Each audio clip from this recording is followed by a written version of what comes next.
This is House Planning Help, episode 12. Have you always wanted to build your dream home? Maybe you know what you want. But what if it could be better? HousePlanningHelp.com. Speaking to the experts, searching for better ways, planning for the future. Build a better home. HousePlanningHelp.com podcast. Hello, I'm Ben Adam Smith, and for the first episode of 2013, I chat to Dr. Derek Taylor from Altechnica. We continue the exploration of the energy situation in wider terms and also take a look at renewables, the first time we've done this. Plus, what can we offer you this year? HousePlanningHelp.com. Happy New Year. We've gone through another time zone. We're into 2013, and I hope that this is going to be an incredible one for you. I have a gut feeling that this is going to be a big year for me, so it's pretty exciting at this stage, and I hope you'll be sticking with these podcasts, listening and learning, or if you're already in the industry, maybe thinking, this is interesting what's going on here. But when you go into a new year, you tend to set some targets, don't you? If you're in business, or maybe resolutions, if you're thinking, I've got to improve my fitness. And I thought that that's where we'd start the podcast for this year. Just letting you know what some of my targets are. And one of them is actually just to maintain this podcast. Quite a lot of work goes in, but to make sure that I keep this up, that we keep meeting knowledgeable people and just inching further forward. You can take the information you like, just leave anything that you don't understand or don't like, and that we just keep it regularly every 2 weeks, another episode coming out, and hopefully working towards more knowledge and building it all up. And the same applies for the website. We had our first guest blog post last year, which was really exciting. Paul Mallion doing a great job. And I'm really hoping to find some more people. We do have a number of offers that keep coming in, which is great.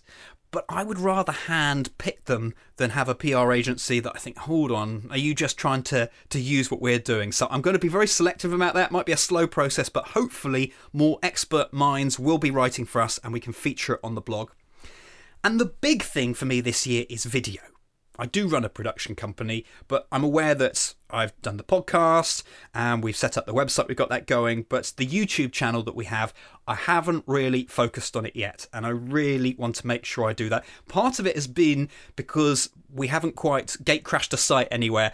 I'd love to make sure that we get some tutorials where we're going to learn something, see some of the, what does it mean? What is the envelope? And get a visual cue of what all of this is. And I think video is great for that. So we'll talk a little bit more about this at the end, but I want to get the YouTube channel up to scratch. And one final thing, there are certain topics which are black and white. There are others which are very grey, and you have to make up your own mind. And that's why I feel that we need some form of debate. So later this year, I'm hoping to launch a Google Hangout where we bring together some people, perhaps with differing opinions, and we just have a debate on certain topics. That's the plan. We'll make it happen. It's time for our first interview of 2013, and it's been amazing that we've been doing this podcast about energy efficient homes, but we haven't mentioned renewables. So I'm looking to change that. We are assuming, though, that you've gone down the fabric first approach, so you've reduced your energy demand, but then you might want to generate your own electricity or might want to know more about how we're doing as a whole.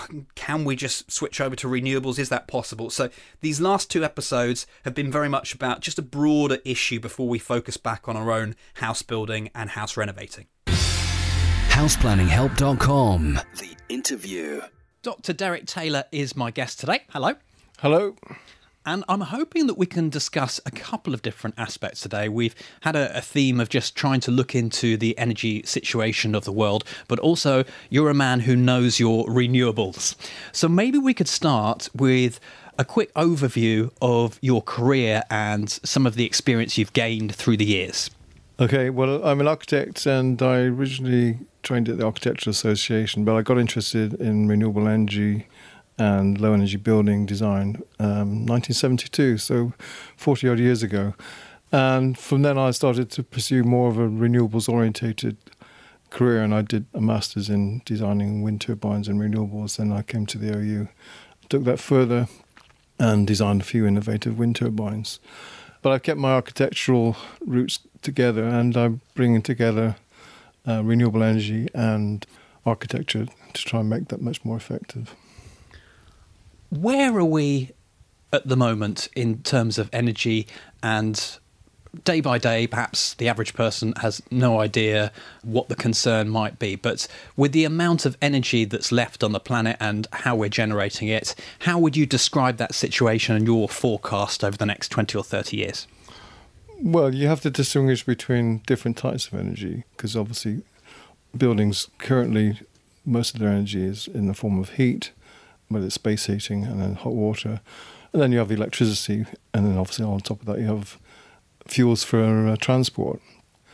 Obviously, the big constraint is partly that there's a running out of oil reserves, and as peak oil, a lot of people are thinking we've actually got to that point now where we're actually starting to get to the point of depletion.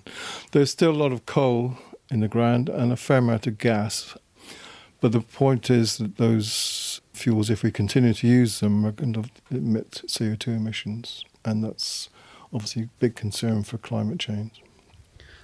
Is this something that we need to get sorted in the near future? I mentioned 20 or 30 years. Can you envisage what things might be like then? Or are we just going to be in much the same situation, that we're still maybe a bit tougher, but we're still using fossil fuels, we're still just getting by? Well, we obviously do need to make a step change. The scientists are saying that we need to have a major cut of about 80% of our CO2 emissions in the next couple of decades. So it's quite a major change. In terms of renewable energy, that's obviously a big push is happening in terms of the rest of the world. A little bit is happening in the UK, and the biggest area, I suppose, is wind energy and offshore wind energy, which makes a lot of sense in the UK because 40% of the potential wind energy resource in Europe is actually in the UK. That's land-based. And if you go offshore, that's even larger. I've recently just been updating the wind energy section of our Open University renewable energy course, and last time we did that was 2003, and I noticed that in the year 2000 there was about 30,000 megawatts of wind globally, and the year 2010 they actually installed 38,000 megawatts in 1 year, and at the end of the year globally there's 200 gigawatts, so it's a phenomenal increase. But in terms of the offshore resources, happened around Britain much quicker than I thought it would be. And UK has the largest offshore wind farm currently in the world, which is off the coast of Thanet. And they're currently building a third offshore wind farm in the Thames estuary, which is called the London Array, which they say will produce a fair proportion of London's electricity needs. But if we are able to get to the point where we can tap into floating wind energy technology, the wind energy resources around the UK in UK waters would be equivalent to the Gulf oil reserves, but every year. So that's quite impressive. As house owners and house builders, should we be looking to have our own renewable technology that we're using, or actually saying that is the job of the energy providers to come up with that? Well, I certainly think there's a scope for a whole range of options. There's building scale renewable energy solutions, and then a sort of intermediate, which I would call neighbourhood or community scale, and then there's large scale, and there's even really large scale offshore. In terms of buildings, the ones that makes most sense is making maximum use of solar energy, and that can be for electricity generation, for hot water, and also for reducing space heating loads, but also in the summertime for use for cooling. We can also make use of the ground, because the temperature of the ground below a certain depth stays constant throughout the year, so we can actually tap that ambient source of energy. In terms of other renewables, it very much depends on where you are in terms of the usability. Wind energy can make sense, but in most cases it doesn't in urban areas. And if you're in a rural location and you're a long way from the grid, then a wind turbine would make a good deal of sense. But usually the wind energy technology starts to make sense at community scale upwards, or more medium scale turbines. So a village or a town, that starts to make a good deal of sense, because then you can spread the costs through all the householders in the town or the village.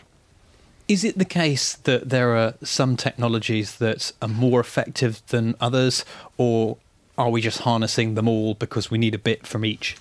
In terms of the UK situation, I think wind energy is the most important in terms of energy as a whole, not obviously specifically for buildings. And solar is also very useful. Apart from that, there's hydro where it makes sense, but that tends to be located in the mountainous areas of Scotland and Wales. There are special situations in England where you have a river. If it's a former watermill site, then it's certainly worth exploring. But of course, when those were mainly in use, there was less water extraction, so there was more water running through the system. I did a renewable energy study for Merton Council a couple of years ago, and they actually have a River Wandle running through that, which is about 19 kilometres long, and in the height of its use, there are about 90 water mills operating in that short stretch of river. So there might be some potential locations. Biofuels is another difficult area. I think growing energy fuels is very difficult to justify when you haven't got much land. But if you're in a forested area, then you could obviously make use of the wood. The situation with biofuels probably makes sense if you can actually use it as using the wastes, like food waste and animal waste. You can then process that with biology to produce gases and fuels. And I think that makes a lot of sense. In Denmark, they have community digesters where the farmers get together and take the manure, and the food waste goes there and the sewage goes there. And basically you're mimicking the cow's stomach, and that produces methane, which can basically the same as natural gas. So you can run small power stations off of that. Does anyone think of the power of the tides? Because it's a very constant source, isn't it, that you can predict, which is quite good. But I don't see much development in that area. Well, the main problem to date is that tidal energy has been exploited with using tidal barrages, which is like a big dam across the estuary. There is one which has been successfully operating in Brittany called Laurence, and I think there's one in Canada. But obviously those are very expensive to build, and there's very much concern about the impact on the ecosystems of estuaries, which are very rich ecosystems, perhaps as rich as some of the rainforests. And they're very low level on the food chain for all kinds of organisms. The other option, which is actually to use what's known as tidal stream technology, which is essentially underwater wind turbines. So they actually look like a wind turbine, but they're located under the sea level, and they capture the currents which flow around the coast where you have a tidal stream. There are quite a few around Britain, and one of the big advantages, because water is 800 times denser than air, for a given size of rotor diameter, you get a lot more power out compared to wind turbine, because air is very low density. So from that point of view, you can actually get away with much smaller devices to give more power output. And there are one or two projects which are, I guess, at the early stages of usage at the moment. Of course, you're locating these devices in very difficult situations, and you have to be able to maintain them, and they have to be able to cope with the water reliably. But there's a lot of interest in them. They're still at the early stages of development. In terms of wave energy, I think that's another even more difficult one to achieve.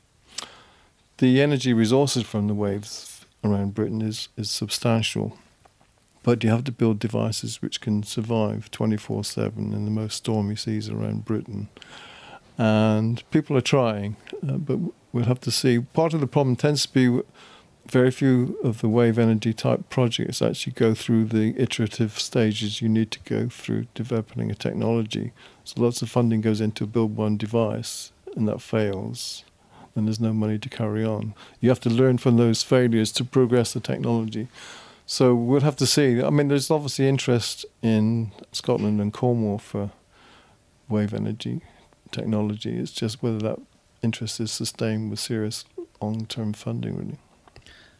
Going back to the big picture and looking at our energy resources over the next few years, is there any way of stopping, or are people aware that they can't use that last bit of fossil fuels? Well, I don't know. We'll just have to see what happens. I think it's going to be a price constraint more than anything. But I think we can actually use what fossil fuel reserves that we have much more effectively than we are.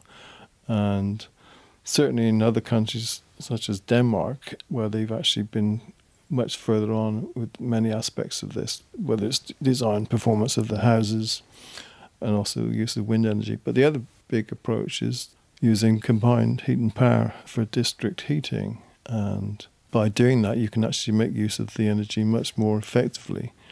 What that means is you take the waste heat from a power station and heat houses with it.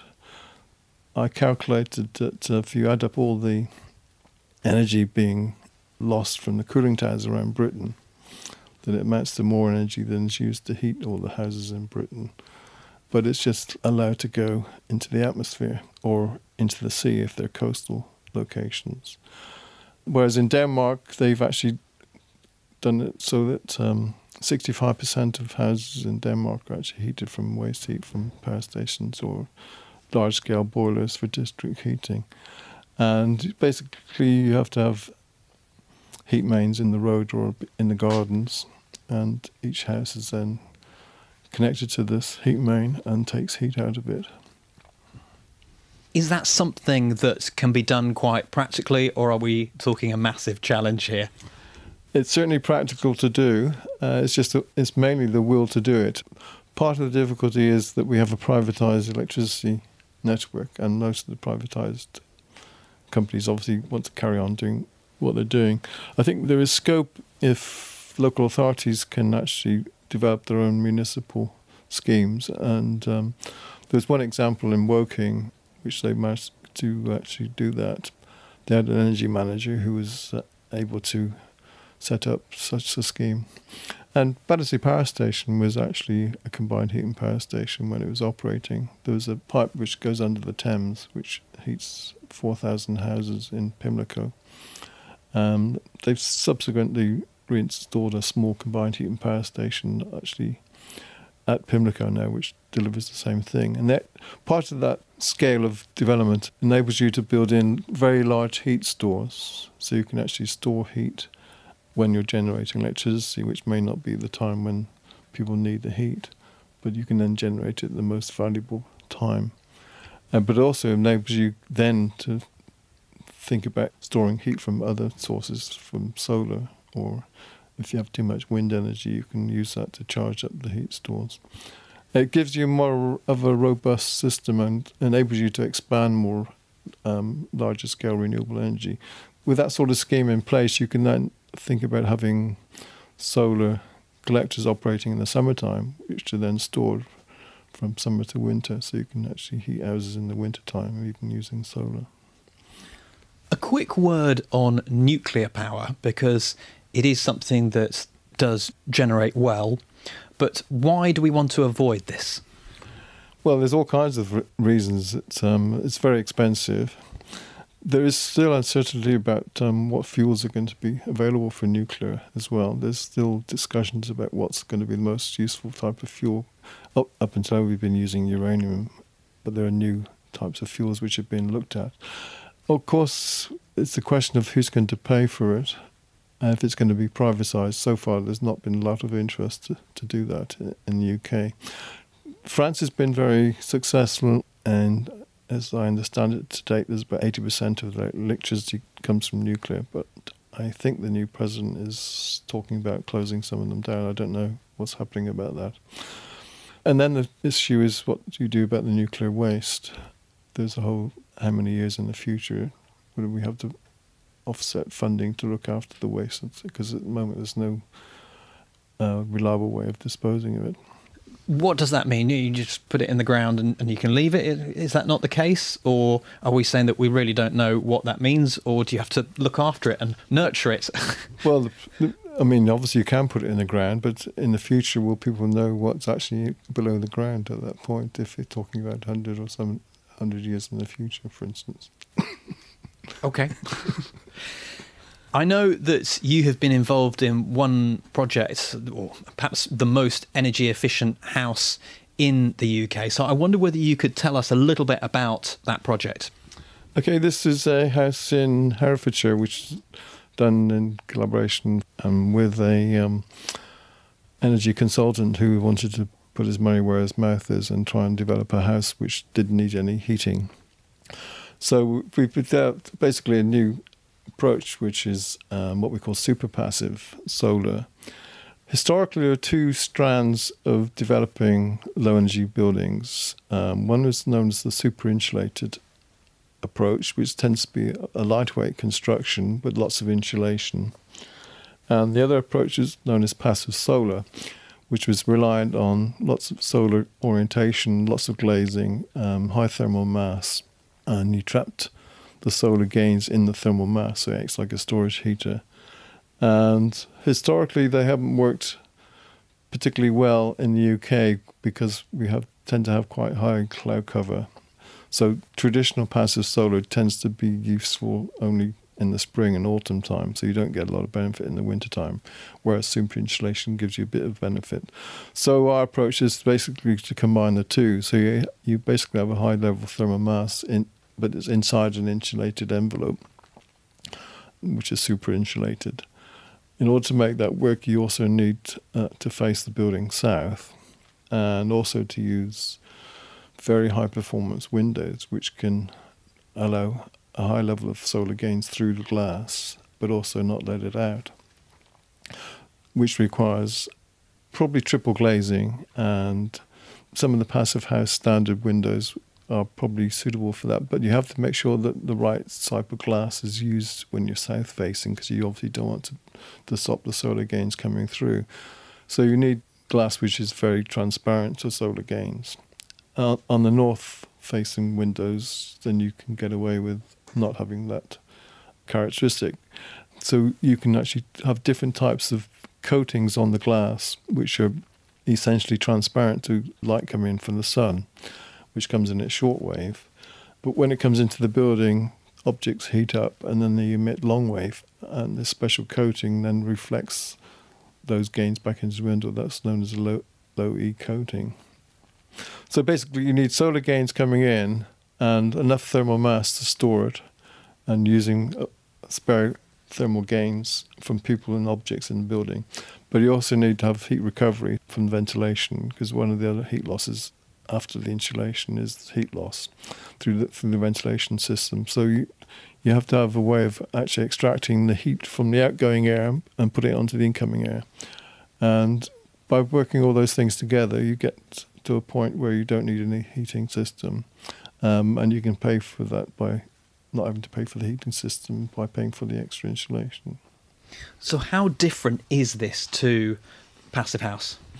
It goes a little bit further than passive house. Passive house is great. It's unfortunate they chose the name passive house because it's confusing with passive solar.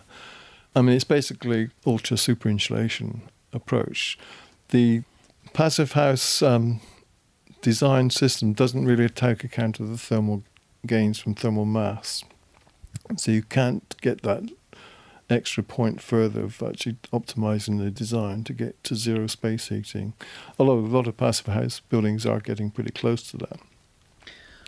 What do you think then for us, as this podcast is very much aimed at people who are looking into renovating and building their own houses, and energy efficiency is definitely at the forefront of our minds, but should we just be concerned with making our own buildings well insulated, airtight, all of these key factors, or is there anything else we should be doing? Okay, well, certainly for new buildings, I think you have to push that envelope as far as you can, because it's much more difficult to upgrade. So if you can design as much insulation as possible and get to passive house standards, would be at least very well worth doing, and shouldn't you cost a great deal more on top of the building. If you go to super passive, then you can probably get to a cost neutral, so you're offsetting the cost of the heating system and also having to replace the boiler 15 years down the road. So it's certainly well worth doing that. Obviously, there are sometimes constraints about what you can do if you're not going to be exposed to solar gains, which in terms of the super passive approach, then you do need to have a good orientation towards the south. Not necessarily directly south, but pretty close, in order to maximise the passive solar gains. And obviously, if you're overlooked, then that's not going to be so easy. In terms of existing buildings, I think it's a whole different kettle of fish. I would certainly encourage people to upgrade their buildings to passive house if they can do it, but it's not a cheap option. But if they have the resources to do it, it's probably best using that money to go into that than building an expensive new kitchen, for instance. You have to make your choices of where you're going to spend the money. But for existing buildings, you really need to think about external insulation to be effective. You can do some internal insulation, but it can be very problematic, and you could have all kinds of problems in the future if you don't know what you're doing.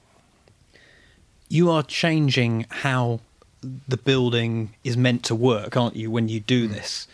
So are we all heading down this path, whether we like it or not? Well, buildings represent something like about 40 or 50% of total energy consumption, so we do need to address that. And in terms of existing buildings, I think if you're able to externally insulate, then that's great. But obviously there are changes inside the outside appearance, which may be a difficult thing to get through. The problem with internally insulating walls is obviously you're actually engrossing onto the floor area, and you need, in order to get to passive house standards of insulation, you're going to be talking about probably 200 to 300 millimeters of insulation, which is fine if you're prepared to do that.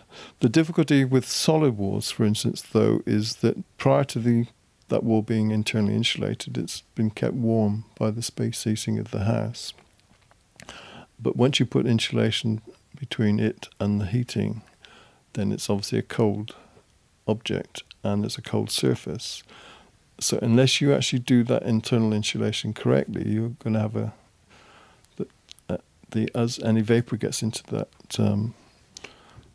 structure, will actually hit this cold wall and can condense and can cause you condensation problems and potentially rotting problems. So you do need to know what you're doing if you do that.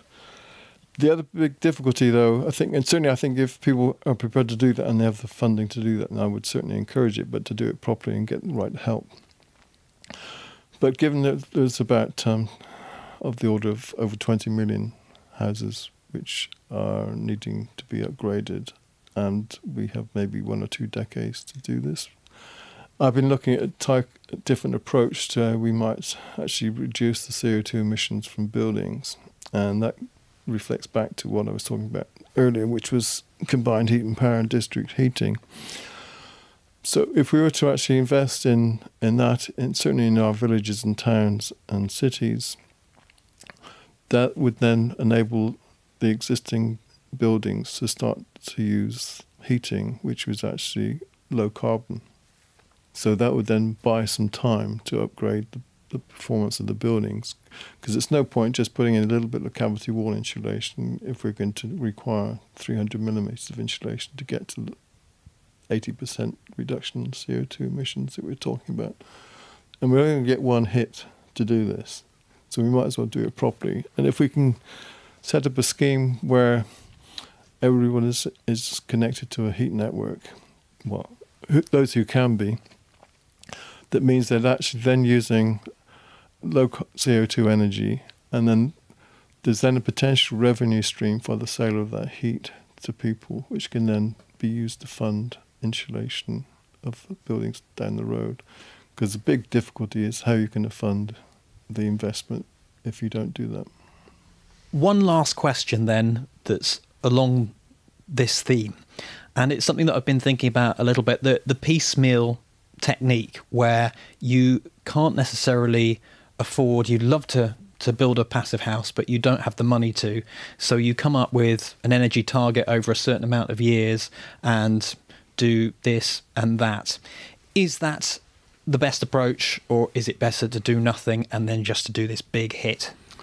Well, I would certainly think it's worth doing incremental improvements. The main thing is to try and have a plan or a strategy, so you're not going to foreclose on the options. So you can do the things which are easier to do first of all, but making sure that doesn't undermine the improvements that you can do later on. Incremental improvements of insulation are tricky. Obviously, if you have a wall cavity which needs insulating, then you should obviously do that. If you have a loft which can be insulated, then certainly the more upgrades you can do to that, the better.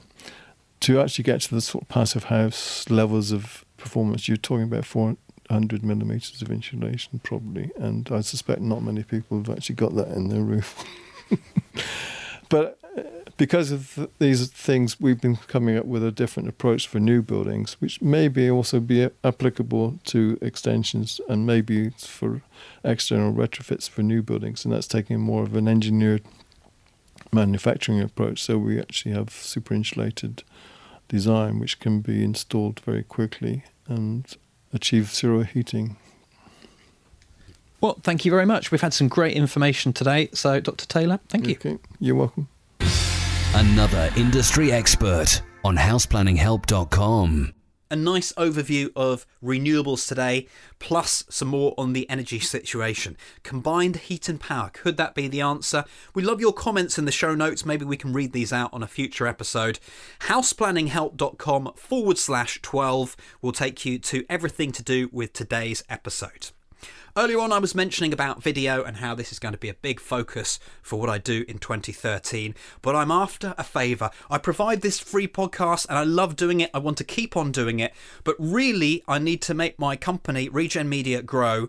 And so I'm putting a plug out here. If you're someone who needs to make video or audio for your business in the UK, then come to us. I've created this podcast largely because I believe it connects me with the people that I want to work with, the people who are aware that the future is going to be slightly different and that perhaps the environmental space is going to shape how we live one way or the other. It's going to be forced upon a lot of people. I think we could be in for a few years of strife, but I really believe that creating content can get this out to a mass market. And so if your business is doing something positive, which I believe if you're listening to this, it probably is already, and we can help you out. Maybe you're someone who wants to develop a podcast. Maybe you want to get your YouTube channel sorted like I do with mine. And that's the other thing that I'm looking to work with people in construction so that the whole company can come together.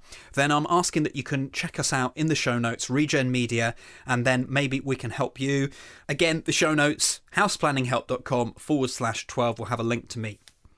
Next time on the podcast from houseplanninghelp.com, we talk about getting to the builds with a couple who have done exactly that. They're underway now, but at the time of recording the interview, they were just getting set. That's Jason and Lucy Reeve. So join me next time. You've been listening to Ben Adam Smith on the path to build a better home. Sign up now to the free email newsletter. Head to houseplanninghelp.com.